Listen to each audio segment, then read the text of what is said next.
सकता और हम भारतवासियों से आप कोई मिला नहीं सकता। नमस्कार सर्वांना, आपले आदरणीय शिक्षक, पालक संघ व माझ्या सर्व मित्रमैत्रिणींनी.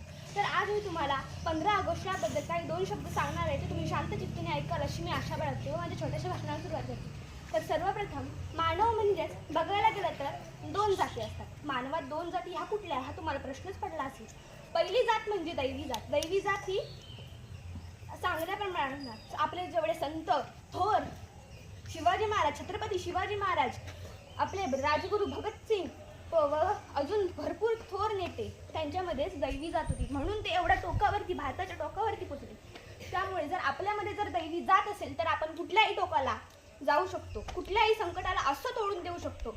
तर ही दैवी जातच आपल्या मनात असावी. आणि तुम्हाला प्रश्न पडला असेल दुसरी जात कुठली? दुसरी जात म्हणजे राक्षसी जात. तर राक्षसी जातामध्ये कुठलाही माणूस जर त्याच्यामध्ये राक्षसी जात असेल तर ती पुढे जाऊ शकत नाही.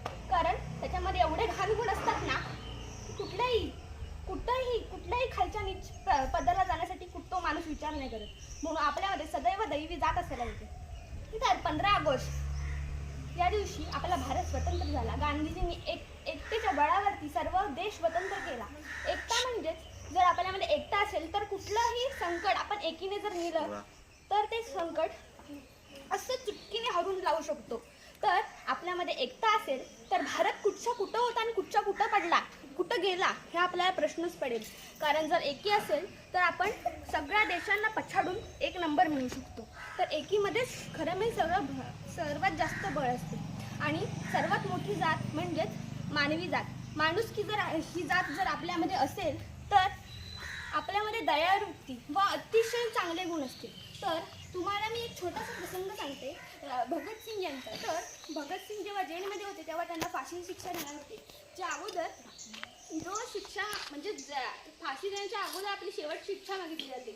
तर तिथल्या असलेल्या कैद्यांनी आपली शेवटची इच्छा व्यक्त करायला सांगितली. मग राजगुरूंनी भगतसिंग यांनी व्यायामाचं सामान मागितलं. मग तो जो विचारणारा होता त्याने प्रश्न विचारला, तुम्ही शेवटची इच्छा न मागता व्यायामाचे सामान का मागवले?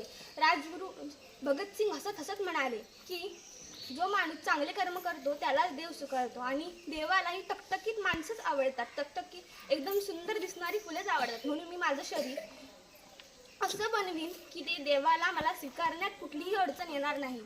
तर बघितलं किती दया, किती माणसामध्ये ही चांगली वृत्ती असते. जर आपल्यामध्ये चांगली वृत्ती असेल तर आपण चांगले राहू. या देशात आपले नाव कुठपर्यंत जाईल ह्याचा देखील आपल्याला प्रश्न पडेल.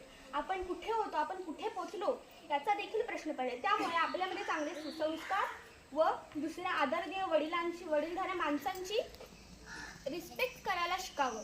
तर आपली मराठी म्हणजेच त्याच्यामध्ये किती शब्द आहेत, किती इतिहास लपला आहे. महाराष्ट्र म्हणजे एक इतिहासाचंच राज्य असतं. शिवाजी महाराज, छत्रपती शिवाजी महाराजांचा जर इतिहास वाचायला गेला पुस्तकात तर एवढं मोठं पुस्तक असतं. त्याच्यामध्ये न संपणारा इतिहास तुम्ही दमाल पण इतिहास संपणार नाही. धगधगून काळजात राहणारे आपले शिवाजी महाराज. जेव्हा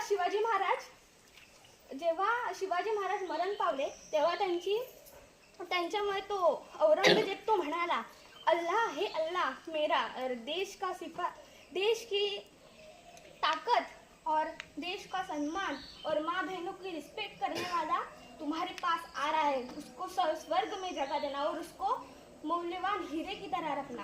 तो औरंगजेब, तो एवढा शिवाजी महाराजांचा एवढा मोठा शत्रू, त्यांनी देवाकडे मागणं मागितलं की माझ्या जो महिलांची रिस्पेक्ट करतो व जो लहान असून पण त्यांचा देखील आदर वाटतो, तो तुझ्याकडे येतोय. त्याला हिऱ्यासारखं जपून ठेव, त्याला स्वर्ग दे.